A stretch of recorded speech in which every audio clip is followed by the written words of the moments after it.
Ang mabuting balita ng Panginoon ayon kay San Mateo.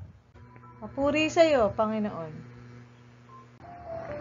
Noong panahong iyon, sinabi ni Jesus sa kanyang mga alagad, "Mag-ingat kayo, sapagkat may mga taong magkakanulo sa inyo sa mga hukuman, at hahagupitin nila kayo sa mga sinagoga.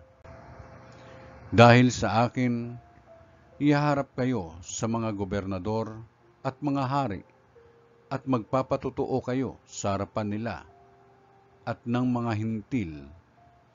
Kapag nililitis na kayo, huwag kayong mabalisa tungkol sa sasabihin ninyo o kung papaano ninyo sasabihin. Pagdating ng oras, ito'y pagkakaloob sa inyo, sapagkat hindi kayo ang magsasalita, kundi ang Espiritu ng inyong Ama ang magsasalita sa pamamagitan ninyo. Ipagkakanulo ng kapatid ang kanyang kapatid upang ipapatay. Gayon din ang gagawin ng ama sa kanyang anak. Lalabanan ng mga anak ang kanilang mga magulang at papapatay.